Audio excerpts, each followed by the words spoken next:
one more NBA topic. So we are going to talk about the best fits for these available NBA free agents. Toddy, the first person we will talk about, and when we talk about this hypothetical, it's a hypothetical. So we're not talking about money, anything. Where would be the best fit for a player like Josh Giddey? Giddey?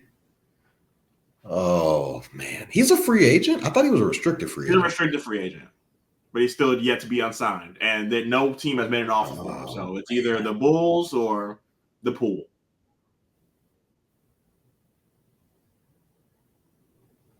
This would be weird because Tyrese is out. The Pacers is in a terrible spot for him for a year, just based off of the fact of his play style is similar to Tyrese Halliburton.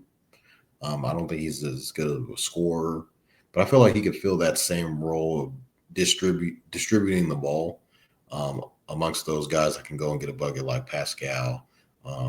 We saw flashes from Mathurin in the playoffs. So I'm going to say the Pacers. They're a team that's people are kind of expecting them to have a down year. I feel like they'll have a down year, obviously missing Tyrese for the entire year. So give me the Pacers. I like that fit for him. I don't know how you're gonna feel about this. So with Josh Giddey, 15 points, 8 assists, 7 rebounds, 38% from the field, or 30% from three, and 47% from the field. What team could he go to and make an impact facilitating the ball? He doesn't have to be a scorer, but he's going to give you 8 rebounds. He's going to give you at least 9 to 10 assists a night. The Boston Celtics, I think instead of going after an Anthony Simons, who is on a similar deal to what Josh Giddey would get, I think submitting Josh Giddey into the lineup would make you guys phenomenal.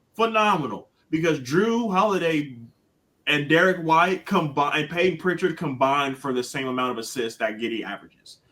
So to bring in a guy like Josh Giddey to run the show and to be able to run the show when Jason gets back, to have guys on the wing like Derek White, Jaylen Brown, Jason Tatum, inserting him to a team like that would be phenomenal.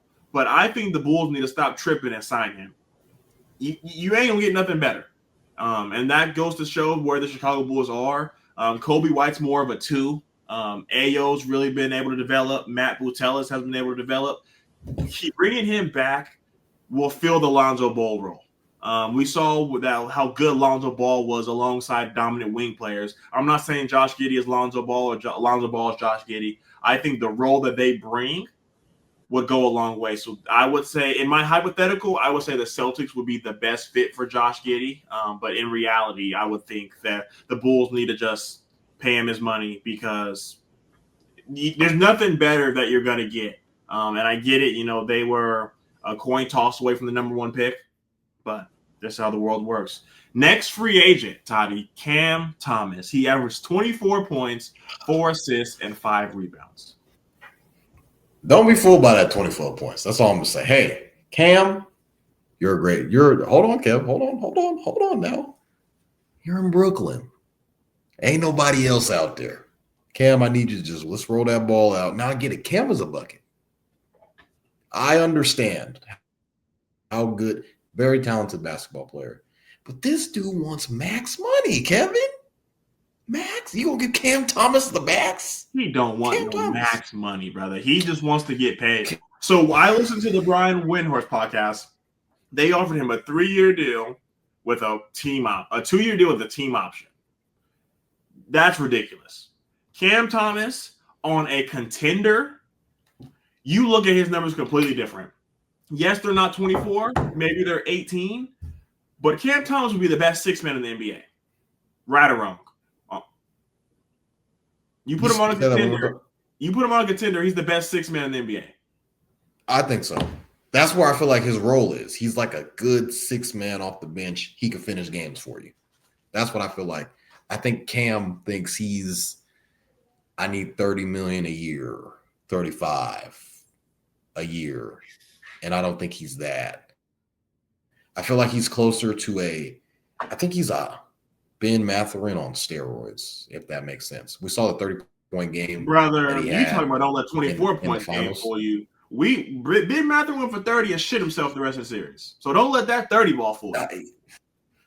Well, he's second year in the league. Plus, he was hurt last year. So I think Cam Thomas would be great on a Lakers, a Rockets, he'd be phenomenal on the Timberwolves. Like the Timberwolves need scoring desperately. I think the Bucks. The Magic Cam is Thomas on another the team. Bucks. Oh, you said Cam Thomas on the Bucks. they desperately needed scoring. The Bucks. Hey, bro, Cam Thomas on the Bucks would be phenomenal, brother.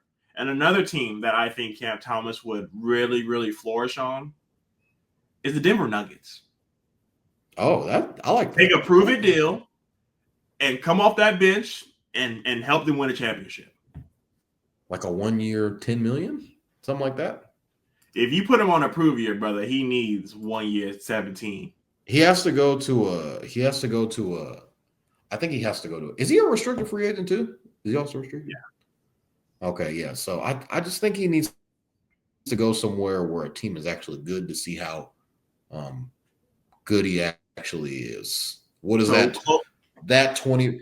He ain't averaging 24 points on these teams that we just mentioned. No, for sure. He's averaging like 15, 16, 15, 18, easy. in that range.